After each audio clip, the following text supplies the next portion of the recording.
Herkese merhaba. Ben dikiş sınıfı Sibel hocanız. Sayfama yeni gelenler için şöyle sayfamla ilgili küçük bir tanıtma yapmak istiyorum. Ben bir dikiş sayfasıyım. Modelistlik, giyim tasarımı, dikiş teknikleri ve kalıp bilgisiyle ilgili bilgiler paylaşıyorum. Küçük bir Instagram sayfası açmıştım kendime. Bu Instagram sayfası büyüdükten sonra da süreç beni nereye götürdü ve nasıl influencer oldum. Bunları size anlatacağım. Her seferinde influencer kelimesini farklı söyleyebilirim. Çünkü eskiden böyle bir kelime bilmiyordum. Ben de Çağ'la beraber öğrendim.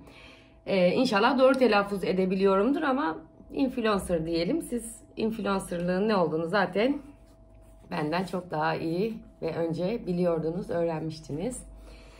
Evet, biraz kendimden bahsedeyim. 25 yıldır moda tasarımı öğretmenliği yapıyorum. Ama bu 25 yılın bazı dönemlerinde branşıma ara vermem gerekti. Farklı branşlarda derse girmem gerekti. Ama dönem dönem her daim aralıklarla da olsa kendi alanımda öğretmenlik yaptım. Daha sonra da Instagram hesabı açarak bildiklerimi sosyal medyadan insanlarla paylaşmaya başladım. Bunun da hikayesini geçmiş videolarımda bulabilirsiniz. Çünkü Eylül 2021 yılında açtığım Instagram hesabım şimdi Nisan 2022'deyiz ve yaklaşık olarak 47.000 takipçiye ulaştı. Bunun da nasıl olduğunu anlattığım bir videom var. Geçmiş videolarımızda izleyebilirsiniz. Şuralara koymayı daha henüz öğrenmiş değilim. Öğrendiğim zaman koyarım, o zaman izlersiniz. Nasıl influencer oldum? İlk önce oradan başlayalım. Trendyol başvurusu nasıl yapıldı? Bununla ilgili gene birçok notlar aldım. Onları size okuyacağım. Kısa kesmeye ve seri olmaya çalışacağım. Şartları nelerdir? Onlardan bahsedeceğim. Influencer oldum çünkü videolarımda paylaştığım birçok şeyi, ürünü, işte toplu iğneyi, makası, dikiş makinesini görenler, görmeyenler veya kendileri dikişe merak salan insanlar zaman zaman bana mesajlar yolundan veya yorumların altına işte bir dikiş makinesi almayı düşünüyorum. Hangisini önerirsiniz? O iğneleri nereden aldınız? Hocam o kalıp çıkarttığınız kağıtları nereden buluyorsunuz? Gibi birçok sorular alıyordum. Hala alıyorum. Hala çok fazla soru alıyorum. Ve bunlara tek tek cevap vermeye zaten çalışıyorum. Ama daha sonra kişilere bir yerlerden bir şeylerin linkini bulup mesela bir video soruyor. Böyle bir videonuz var mı diyor. Ben de işte olmadığını söylüyorum ama işte atıyorum mesela Damla Toral'ın bir videosunu izlemişim daha önce. Aklıma geliyor, bir dakika diyorum, Damla Toral'ın böyle bir videosu vardı. Geçiyorum YouTube'a, alıyorum onun linkini işte takipçime gönderiyorum. Buna benzer birçok şey yapıyorum. Ama Instagram hesabımı açtığımda ve bu maceraya başladığımda benim asla influencer olmak gibi bir niyetim yoktu. Böyle bir şeye olabileceğimle ilgili bir şey de yoktu. Yani nasıl yapılır hiçbir fikrim yok. Yapanlar neden yapıyor? Bu bir meslek mi? Nasıl yapılıyor? Bunları da yavaş yavaş öğrendim. Bu bilgileri de sizlerle paylaşacağım. Herkese tek tek mesaj yazmanın yanı sıra daha sonra da bunları başkaları da paylaşabilir mi acaba diye düşündüm. Gene burada benim devreye oğlum girdi. Dedi ki anne ya Trendyol'dan link paylaşıp duruyorlar. Sen de link paylaşsana. Bir de şöyle bir durum vardı. Benim o tip alışveriş sitelerinde sayfayı kaydırırken, kendim için bir şeyler ararken veya araştırma yaparken sürekli böyle bir süre sonra başım dönmeye başlıyordu. Nereye koyduğumu şaşırıyordum. Sepetime attım mı? Favorilere ekledim mi? Çok bana karmaşık gelen bir sistemdi. Dedim sanıyorum benim yapabileceğim bir şey değil ama gene bir bakalım. Hep benim böyle başlıyor hikayem, farkındaysanız. Yapabileceğim bir şey değil ama bir bakalımdan yola çıkıyorum sürekli olarak. Sonra da çok şükür yapıyorum, gördüğünüz gibi çok da memnunum. Yani kendini yeniden yaratmak veya bir kadının yaşı kaç olursa olsun, sosyal statüsü, durumu, mesleği ne olursa olsun bir şeyleri bir yerden alıp bir yere taşıyabileceğinin de artık gerçekten yavaş yavaş canlı kanıtı olduğumu da söylemek isterim. Benim eski takipçilerim ne demek istediğimi çok iyi anlayacaklardır. Beğendiğim ve kullandığım dikiş malzemesi lerini paylaşmaya başlamak için de acaba işte bunu nasıl yapıyorlarmış diye Google'dan araştırmaya başladım. İşte Instagram'dan takip etmiyordum o sıralarda. Birkaç tane influencer, işte arama motoruna influencer yazdım. Ne yapıyorlar, nasıl, neler paylaşıyorlar falan baktım. Zaten yıllardır da influye ediliyoruz. Yani ne ediliyorsak işte gördüğümüz bir şeyi merak ediyoruz, tıklıyoruz, bakıyoruz falan. Sonra öğrendim ki influencer olmak için birinci şart hesabımızın gizli hesap olmaması gerekiyor. Herkese açık bir hesap olması gerekiyor ve 10.000 takipçinin üzerinde olması gerekiyor. 10.000 takipçinin üzerindeyseniz ve hesabınız gizli bir hesap değilse influencer olmak için başvuru yapabiliyorsunuz. 10.000 takipçiyi geçmemiz gerekiyordu ve açık hesap olmamız gerekiyordu. İki şartı da karşıladım çünkü o zamanlarda benim takipçi sayım 30.000'di. Ne yapıyoruz? Trendyol başvurusu diye Google arama motoruna yazıyoruz. Trendyol influencer başvuru. Hemen orada sizin karşınıza bir tane form çıkıyor doldurmanız gereken, yani başvuru formu çıkıyor. Bu başvuru formundaki aranan bazı şartlar var. İşte 10.000 takipçinin üzerinde olmak. Siz başvurunuzu Trendyol'a yapıyorsunuz. Trendyol'da size 3 gün ile 10 gün arasında başvurunuzun olumlu karşılanıp karşılanmadığıyla ilgili bir dönüş yapıyor. 3 günle 10 gün arası yapılan bu dönüşte nelere bakıyor Trendyol? İşte sayfanız gizli hesap mı? 10.000 takipçinin üzerinde misiniz? Ve en çok dikkat ettikleri şey sayfanız organik bir sayfa mı? Bu hesap inceleniyor. Yani size yazılan yorumlar gerçek yorumlar mı? Takipçileriniz gerçek insanlar mı? Bot hesaplar var mı? Daha önce takipçi satın almış mısınız? Yorum satan, yani yorumlarınız fake mi değil mi? Bunlara bakılıyor. Ondan sonra hesabınız inceleniyor ve 3 ile 10 gün içinde size olumlu veya olumsuz bir dönüş yapılıyor. Eğer 10 gün içinde bir dönüş yapılmamışsa hesabınızın onaylanmadığı anlamına geliyor. Ama bu sizi de yıldırmasın, çünkü birkaç kez izlediğim videolardan biliyorum. Birkaç kez başvuru yapıp birkaç kez başvuru yaptıktan sonra başvurusu reddedilen ve daha sonra kabul edilen insanlar olduğunu da biliyorum. Ben başvuru yaptıktan sonra benim hemen ertesi gün bana dönüş yaptılar onayladıklarına dair. Bu beni çok mutlu etmişti ve çok şaşırtmıştı. Çünkü genelde benim hep öyle olur. 10 günden önce bir şeye dönüş yapılmıyor bu tip şeylerde. Trendyol'dan hemen bana dönüş yapıldı ve bizim işte programımıza katılmaya uygunsunuz. Gerekli şartlarımız bunlardır diye bir sözleşme gönderildi. Sözleşmeyi iyi okuyorsunuz. Sözleşmenin de bazı şartları var. Formu doldururken Trendyol'a kayıtlı olan e-posta adresinizi yazıyorsunuz. Kendi Instagram sayfanızı yazıyorsunuz. İşte dikiş sınıfı diye yazdım ben de. Yazmak gerekiyor. O formda neler soruluyor? Beden ölçüleriniz, Instagram adresimiz, hangi kategoride paylaşım yaptığınız. İşte ben yazdım oraya. Dikiş sayfasıyım. Dikiş bilgileri veriyorum. Teknik çizim veriyorum. Onun haricinde hayata dair bir şeyler paylaşmaya çalışıyorum diye yazdım. Sosyal medya hesabı başka kullanıyorsanız, yani Instagram'ın haricinde YouTube kanalınız varsa, TikTok kanalınız varsa, Twitter kanalınız varsa bunları da oraya yüklemenizi istiyor. Çünkü oralardan da paylaşım yapabiliyorsunuz, biliyorsunuz. Ondan sonra bu formu doldurduktan sonra bekliyorsunuz. Bekliyorsunuz işte 3 gün 10 gün, işte bana da bir gün sonra onay mailim geldi ve ben çok sevindim bu duruma da tabii ki. Çok mutlu oldum. Sayfam incelenmiş ve zaten gerçekten daha önce de anlatmıştım size. Hiçbir takipçi etkinliğine katılıp takipçi satın alma gibi bir işim olmamıştı. Şimdi burada şöyle bir durum var hanımlar ve beyler. Trendyol'dan link paylaşabilmeniz için fatura kesebiliyor olmanız gerekiyor. Yani kendinize ait bir vergi numaranızın olması gerekiyor. Eğer fatura kesemiyorsanız ve kendinize ait bir vergi numaranız yoksa bir yakınınızın adına, fatura kesebilen bir yakınınız adına da bunu kullanabiliyorsunuz.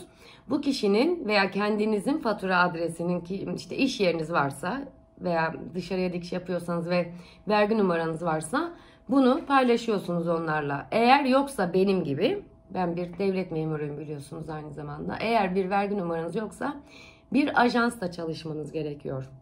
Ben ajansla çalışıyorum. İşte bu bana onay maili geldikten sonra ben ajans araştırmasına girdim. O günlerde de şimdi buradan ismini gizlemek istediğim, benimle aynı dönemlerde influencer olan ve çok da sevdiğim, aynı zamanda da dost olduğumuz, bu süreç içerisinde tanıştığımız ve dost olduğumuz bir arkadaşımla da yazışmaya başladık yani bu süreçle ilgili. Hangi ajansla çalışacaksın? İşte o bana sordu, ben ona sordum. Sonra bir ajansla çalışmaya biz karar verdik ve ajansımızı seçtik.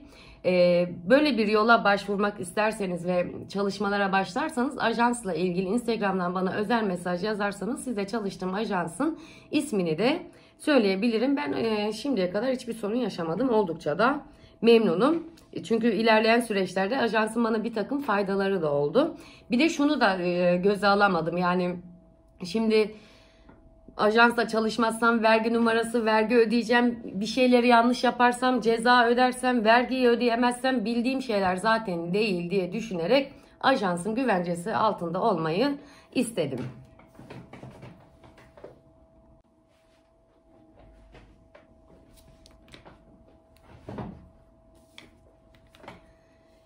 Devam ediyor. Sürekli kameramı değiştirdim. Yani bu çekim çok başarılı bir çekim olduğunu düşünmüyorum açıkçası. Şöyle döneyim.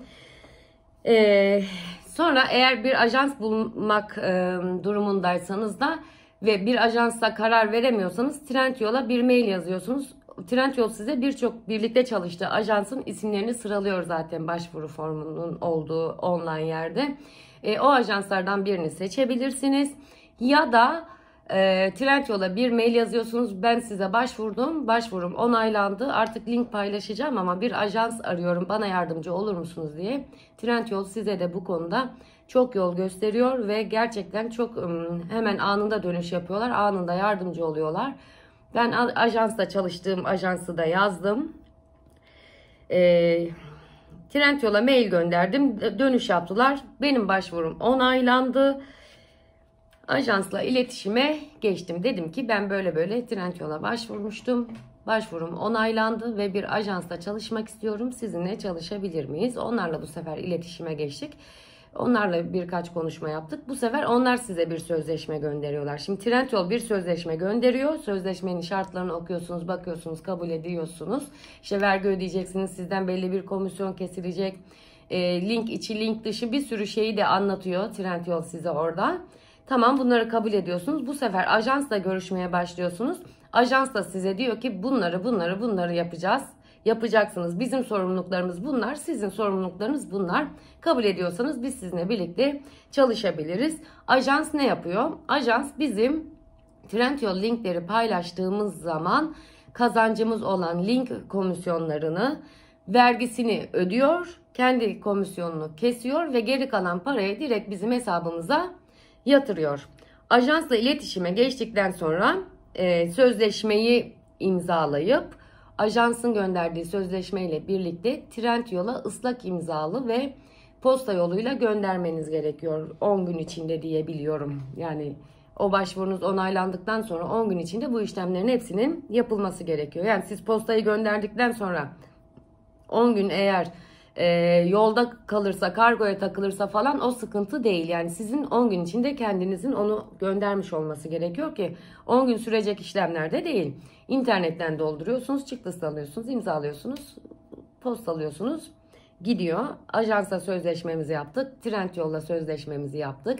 Trendyol'la sözleşmemiz ulaştıktan sonra bizim Trendyol'un sitesindeki influencer panelimiz aktif hale getiriliyor ve artık diyorlar ki siz link paylaşmaya başlayabilirsiniz. Çok özür dileyerek notlarıma tekrar bakacağım. Bir şey atlayıp eksik anlatmak istemiyorum. Ajanslar link paylaşma sürecinde ajans şunu yapıyor. Ayda bir kez Trendyol size ödeme yapıyor. Trendyol'dan ödeme alabilmeniz için de kazancınızın 500 liranın üzerinde olması lazım. 500 liralık bir kazanç elde ettiğiniz zaman Trendyol sizin o kazancınızı işte ayın 3. perşembesi mi tam olarak hatırlamıyorum ajansınıza gönderiyor. Eğer o ay 500 liralık bir ciro yani kazanç elde edemediyseniz bir sonraki aya devrediyor Trendyol. İşte bu ay diyelim ki ben 50 liralık bir kazanç elde ettim. Ayı 500 liraya geçemedim.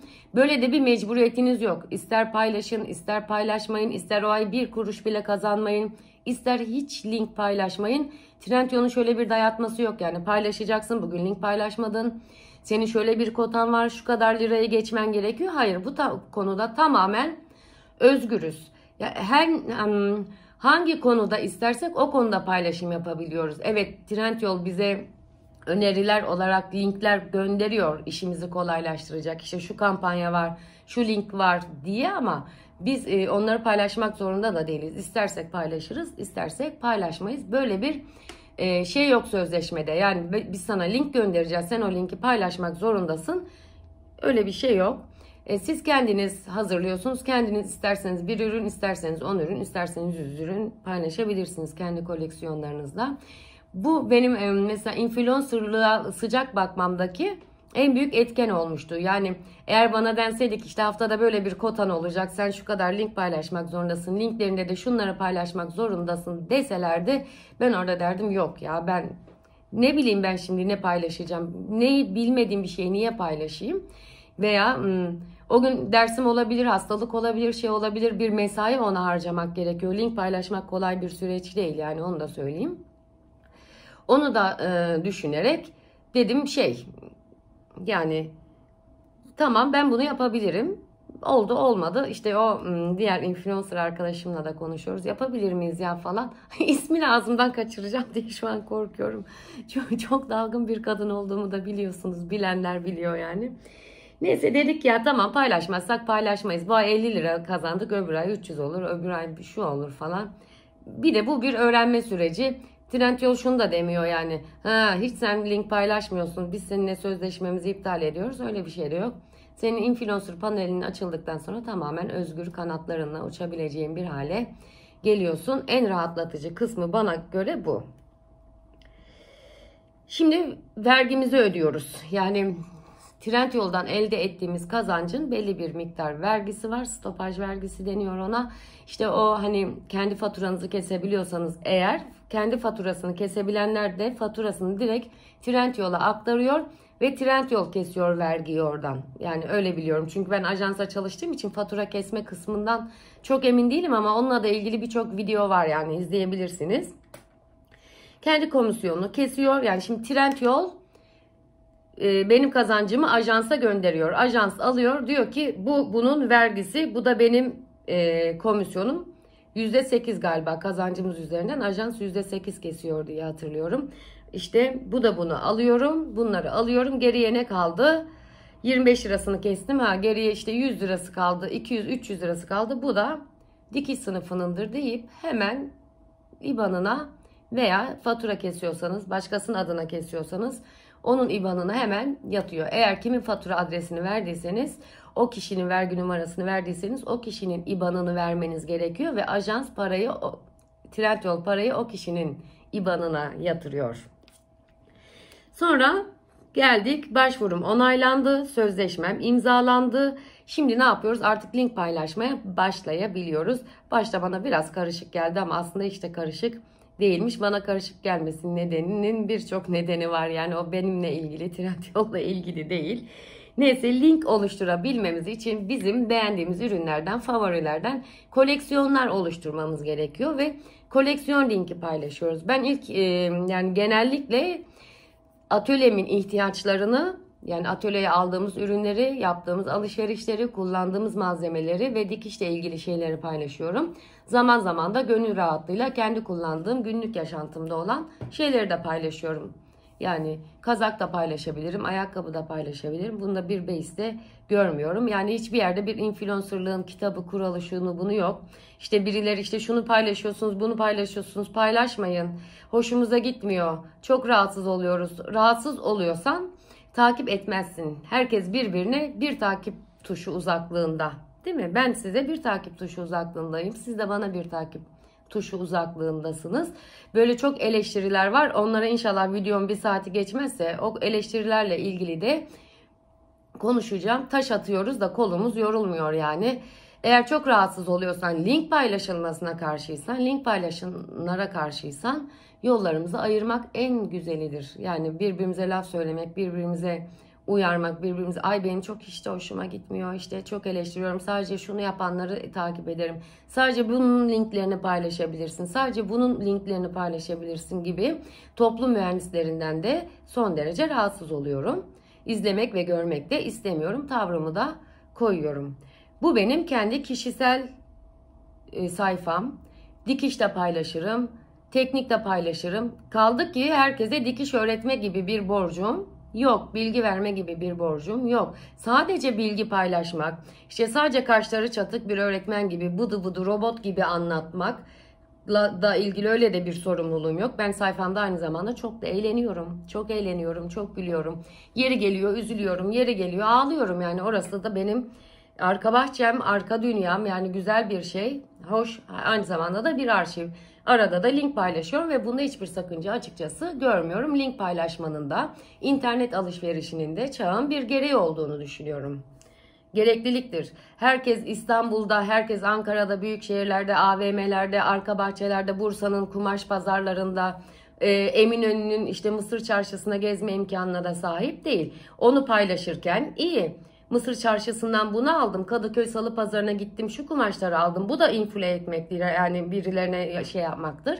Ne farkı var? Veya Instagram'dan yaptığımız bir alışverişi... Para kazanmak, para kazanmaya karşıyım. Neden karşısın? Bedava mı yaşıyorsun? Neden benim para kazanmama sen karşı oluyorsun? Sen bu haddi nereden alıyorsun mesela? Neyse, videonun sonuna saklamıştım bunları. Gene lafı açmaya başladım. Influencer panelim açıldı benim. Şimdi orada kalmıştık en son. Linklerimi de oluşturmaya başladım. Yanlış linkleri oluşturdum. Link oluşturduğumu zannedip oluşturamadım. Koleksiyon oluşturup zannedip oluşturamadım gibi bir sürü şeyler var ama zamanla kolaylaşıyor. Zamanla gerçekten kolaylaşıyor. Keyifli bir hale geliyor ama link paylaşmak ve link hazırlamak da bir mesai ve emek istiyor. Onu söyleyeyim. Trendyol linklerini Instagram hesabımızdan paylaşabiliriz. TikTok'tan, Twitter'dan paylaşabiliriz. Bütün sosyal medya platformlarından paylaşabiliyoruz. Onlardan kar elde edebiliyorsunuz. Ama WhatsApp üzerinden paylaştığınız veya WhatsApp durumuna attığınız linklerden para kazanamıyorsunuz diye biliyorum.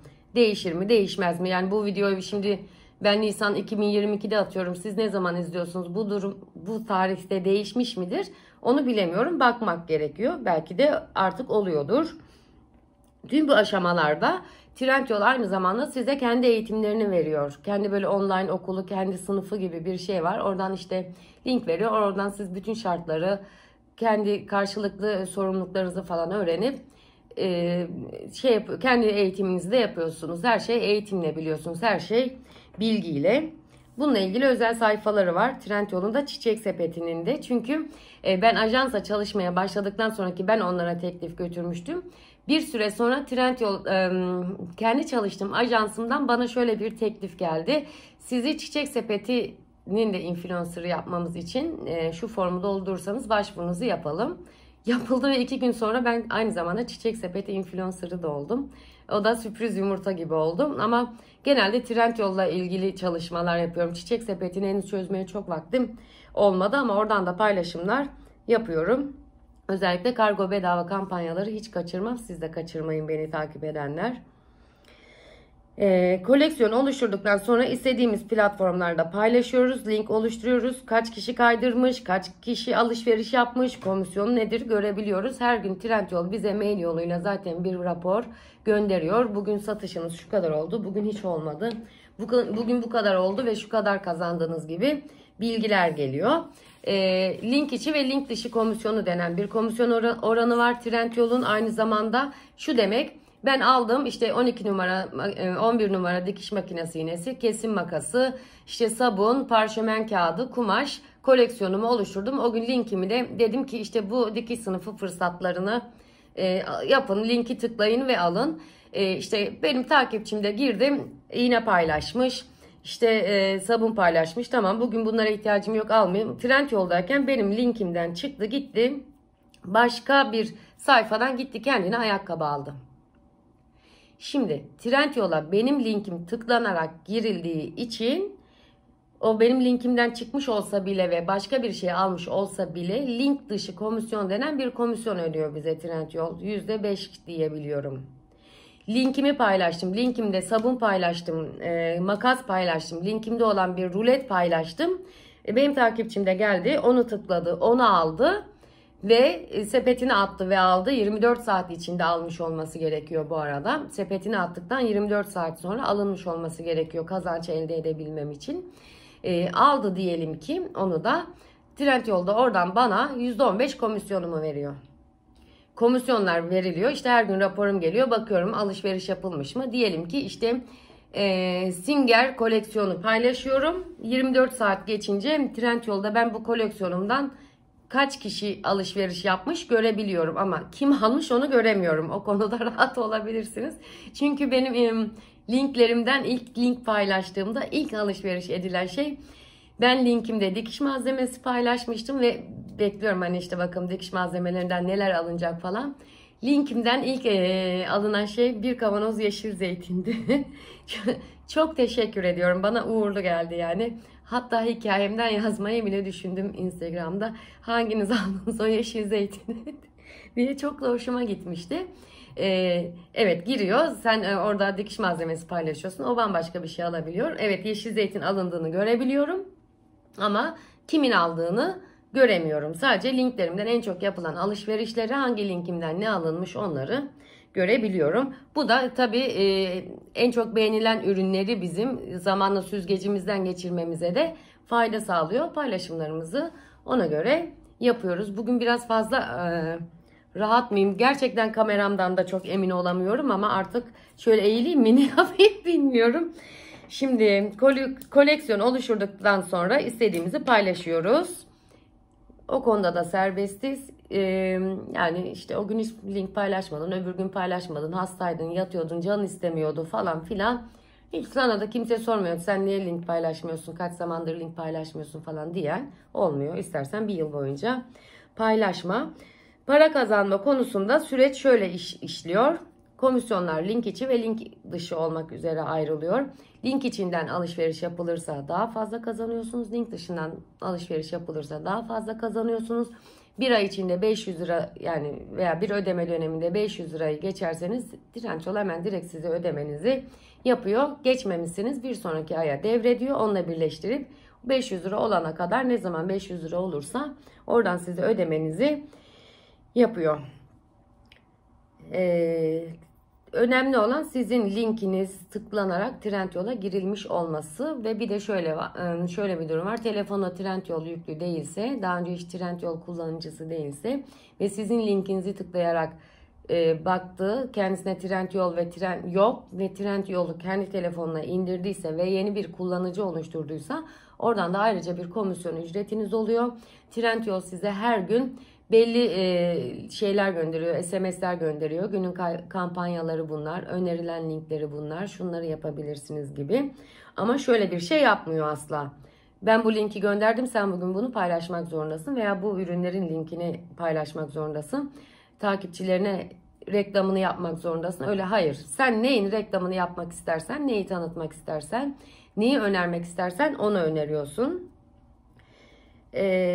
500 lira kazanıldığında para yatıyor. İşte 10.000 takipçi kazanmak için gerekli olan bilgiyi de, yani 10.000 takipçiye nasıl ulaştıktan sonra hani influencer olabiliyorduk ya.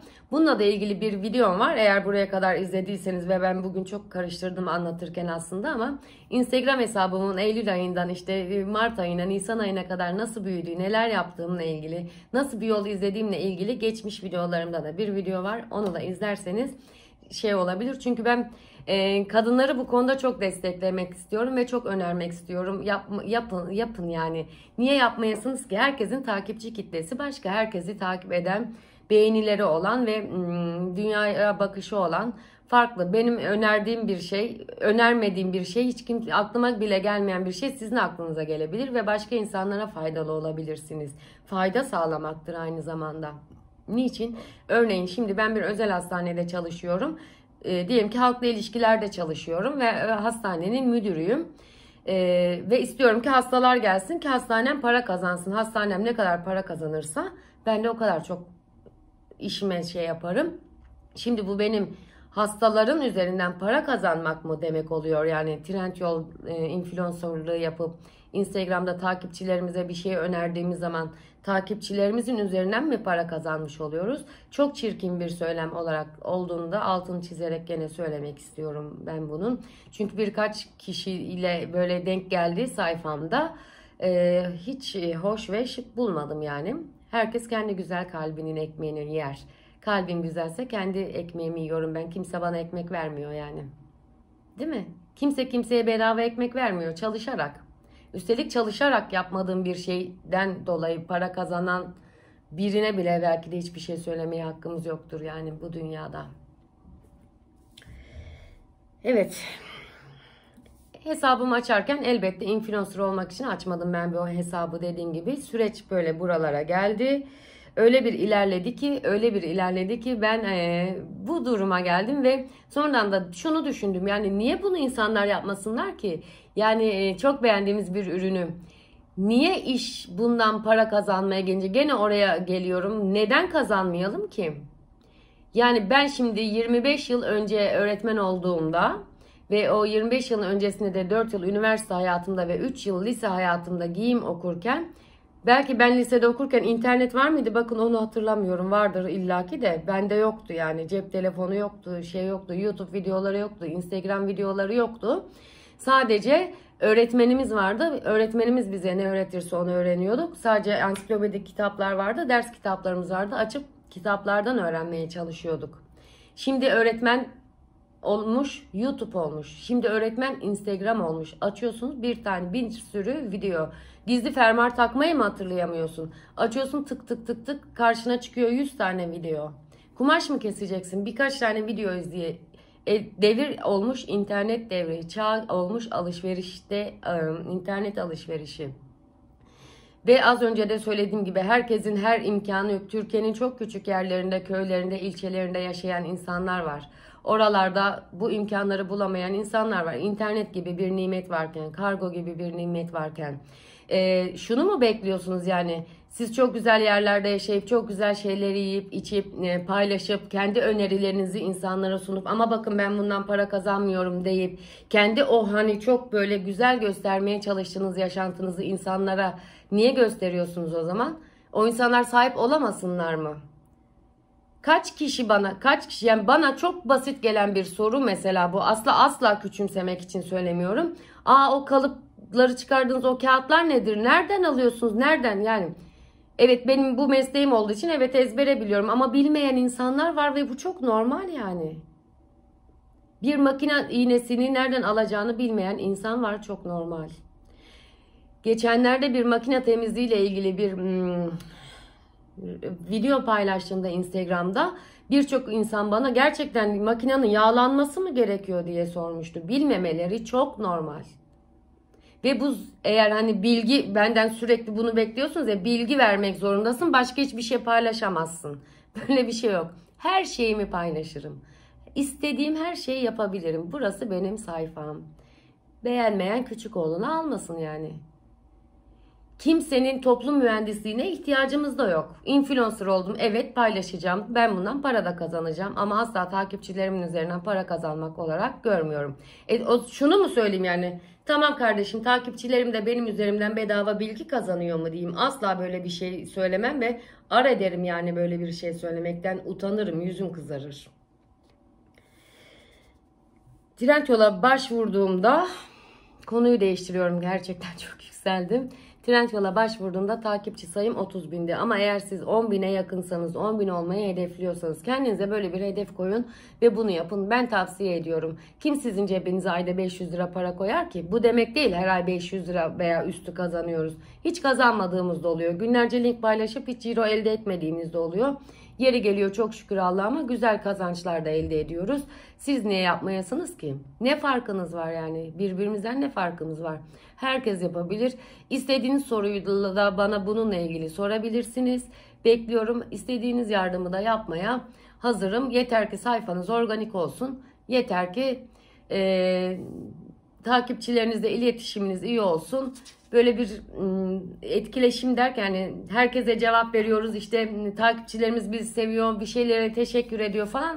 Trendyol böyle şeylere dikkat ediyor, yani onu söyleyeyim. Yorumları cevapsız bırakmayın. Bir de o da var yani. Birine bir şey yazıyorsunuz. Görmemiş olabilir, ayrı konu. İşte orada 30 tane yorum vardır. 20 kişiye cevap yazmıştır. 10 tanesini görmemiştir. Görmeyebilir. Şimdi birisi bir şey paylaşıyor orada. Herkes altına yazmış. Ay ellerine sağlık, çok güzel kalpçikler. Bir Allah'ın kuluna cevap yazmamışsın. Neden? Niçin? Ondan sonra diyorsun, bana yapanlar da oldu. Ya biz başvurduk, bizim başvurumuz kabul edilmedi. Sen nasıl yaptın? Ben öyle yaptım. İnsanlarla ilişki kurarak yaptım. Yarın öbür gün bırakabilirim. Vazgeçebilirim. Artık zaman ayıramıyor olabilirim. Kendime başka bir kazanç kaynağı da bulmuş olabilirim. Öyle devam edebilirim. Ama bu hanımlar için şeye benzetiyorum ben, işte hani nasıl Avon eskiden katalogları alıyorduk, çeviriyorduk, bakıyorduk, makyaj malzemesi seçiyorduk, distribütörlük vardı. Distribütörlüğü internet ortamına taşınmış halidir influencerlıkta, başka bir farkı yok. Ha ben işte okula gelen bir tane katalogdan kendime ruj seçip almışım. O da bana göstermiş, influencerlığını yapmış o işin. Ha da açmışım Trendyol'dan, başka yerden, Çiçek Sepeti'nden, hepsi burada.com'dan almışım. Fark etmiyor yani. Nasıl koleksiyon hazırlıyorum? Neler paylaşıyorum? Şöyle koleksiyon hazırlıyorum. Özellikle atölyemizde en çok dikiş dikerken kullandığımız, en çok tükettiğimiz, en çok elimizin altında olan, olması gereken, olmasını düşündüğüm malzemelerden hazırladım. Koleksiyonlarım var. Moda dergileri, yani içinde kalıpların olduğu Burada dergileri için ayrı hazırlıyorum. İşte Güler Erkan kalıpları için ayrı hazırlıyorum. Bazen bunlar dönem dönem indirime giriyor. İndirimleri duyuruyorum.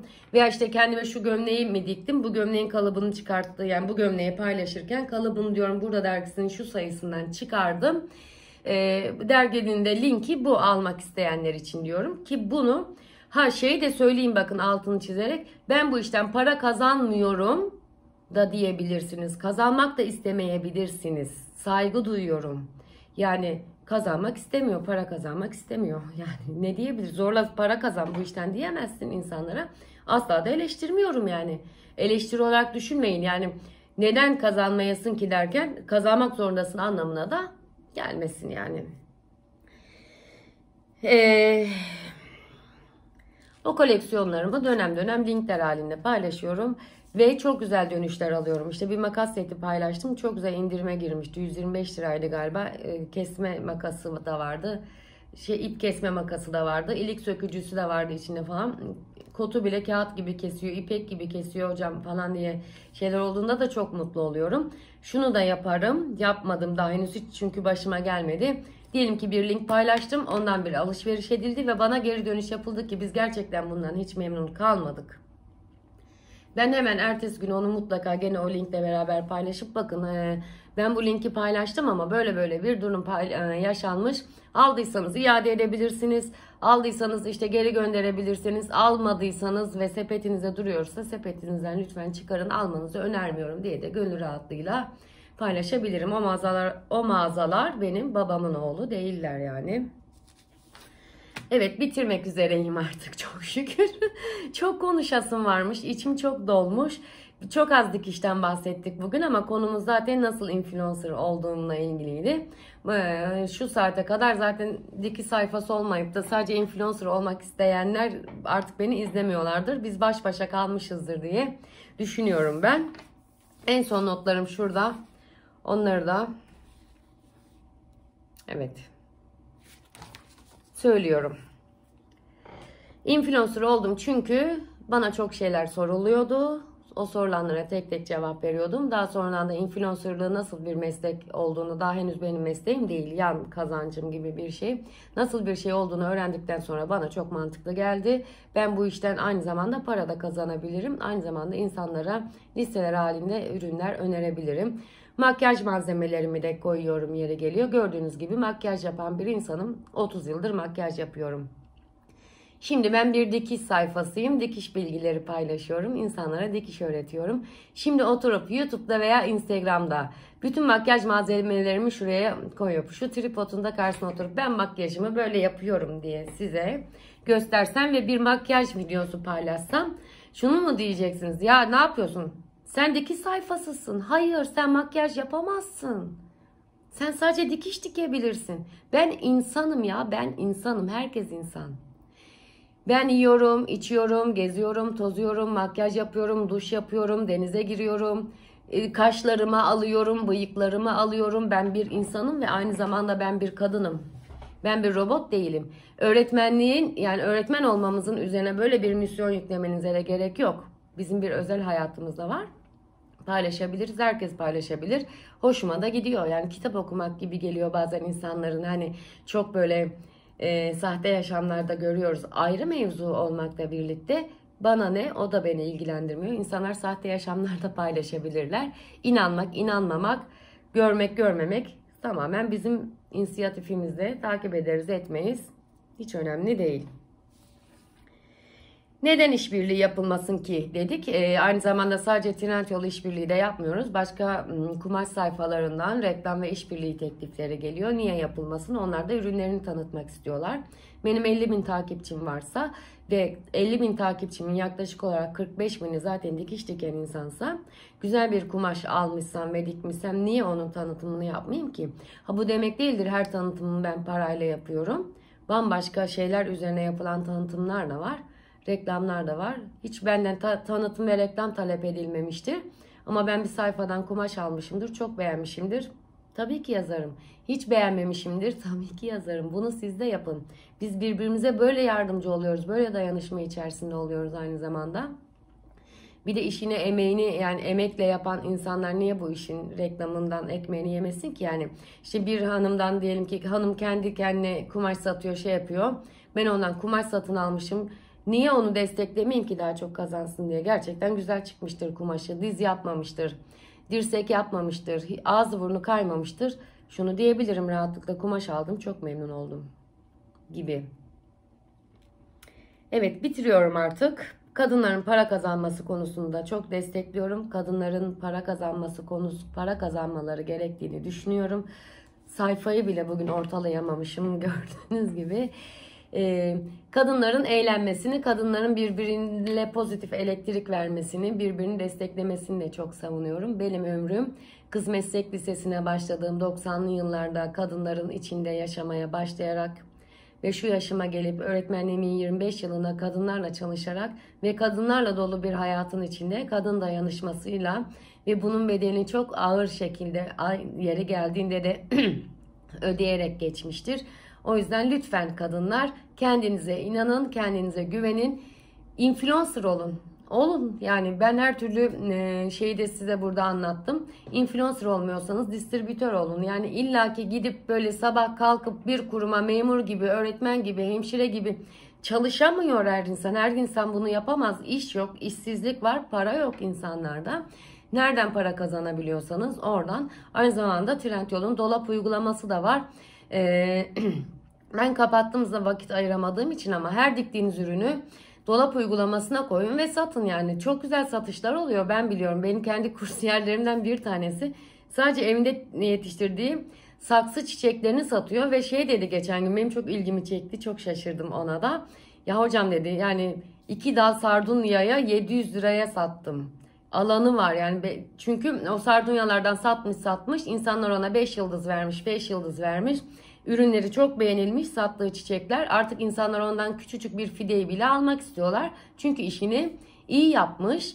Siz de işte bir sürü şey dikiyorsunuz. Instagram'dan da satmaya çalışıyorsunuz. Trendyol'dan da satın, dolaptan da satın, çiçek sepetinden de satın. Satın da satın yani. Niye satmayasınız ki? Niye çok paranız olmasın veya emeğiniz paraya dönüşmesin ki? Ne kadar güzel değil mi? İlla en güzel giysileri giyip, en güzel makyajları yapıp, en güzel hayat kalitesini insanlara göstermek için işe gidip, bakın bugün işteyim, burası da benim iş yerim diye göstererek para kazanmak zorunda değil hiç kimse. Öyle değil mi? Ayrıca son sözümü söylüyorum. Bu dünyada herkese yetecek kadar toprak var, yaprak var, ağaç var, su var, değil mi? Ama adaletli bir dağılım yok. Yani bu adaletli olmayan dağılımını daha da adaletsiz hale birbirimize niye getirelim ki? Birbirimize adalet vermek, evet, belki bilgi vermek, belki şunu yapmak zorunda değiliz, ama birbirimize adaletli olmak zorundayız. kadar acımasız olmamamız gerekiyor. Hiç kimse hiç kimsenin hayatıyla ilgili hiçbir şey bilmez. Bu gece tenceresinde ne kaynar bilmez, kaynayacak mı onu bile bilmez. O yüzden insanlar hakkında çok önyargılı olmamak gerekiyor. Çünkü Einstein'ın bir sözüydü galiba. Bir önyargıyı ortadan kaldırmak atomu parçalamaktan daha zor diye. Ne kadar doğru bir söz söylemiş. Günümüzde bile ne kadar çok geçerliliğini koruyan bir söz gerçekten. Son olarak paraya harcamaya teşvik etme olayı olarak görmüyorum. Daha önce de söylediğim gibi herkesin her yere gitme ve alışveriş yapma imkanı yok yaşadığı yerlerden dolayı. Bu bir para harcamaya teşvik etme olayı da değildir. Ben linkimi paylaşırım veya siz linkini paylaşırsınız. Ben alırım veya almam. Tamamen hiç kimseye yani benim linkimden niye alışveriş etmedin diye küsmüyoruz. Niye beni takip etmiyorsun? Niye benim takibimden çıktın? Niye bana etkileşim vermiyorsun? Benden böyle bir şey duyan olduysa lütfen beni açık açık kendi hikayesine paylaşsın ve etiketlesin. Yani de ki sınıfı bize böyle bir şey söyledi desin. Diyemez çünkü yapmıyoruz. Yani zorla kimse kimseyi takip etmiyor, ettirtmiyor da. Bu böyle bir meydan okuma veya böyle bir gözdağı verme şey de değil asla. Ama bu konuda içim dolmuştu. Hem nasıl influencer olunur onu anlatmak istedim. Hem de bu konuyla ilgili görüşlerimi söylemek istedim. Eğer buraya kadar gerçekten dinlediyseniz çok merak ediyorum. Şimdi şuraya bir şey yapayım, parola yazayım. Dinleyenler o parolayı yorumlara yazsın diyeceğim. Ama bu kadar hanımlar ve beyler. Önce hanımlar sonra beyler. Elbette ki influencerlık yapmak isteyen beylere de yardımcı olduğumu düşünüyorum. Sizleri çok seviyorum. Ben lafımı gerçekten siz de zamanla anlayacaksınız ve göreceksiniz ki söylemekten hiçbir zaman da sakınmıyorum. Lütfen siz de bir daha böyle bir şey yapmak isterseniz ve benimle ilgili bir rahatsızlığınız varsa takip etmeyin. Takip etmeye devam edecekseniz de benimle ilgili olan bu sıkıntınızı lütfen benimle paylaşın. Çok teşekkür ediyorum. Herkese çok güzel bir hayat diliyorum. Bol kazançlı bir hayat diliyorum. Bahtınız açık olsun. Ömrümüz çok güzel olsun. Sizi çok seviyorum ve ojesiz tırnaklarım bu sefer. Fark ettiyseniz oje linki de paylaşacağım. Tırnaklarıma sürdüğüm ojelerim ara ara yaz başında birkaç ay oje sürmeyerek tırnaklarımı havalandırıp dinlendiriyorum. Hoşçakalın.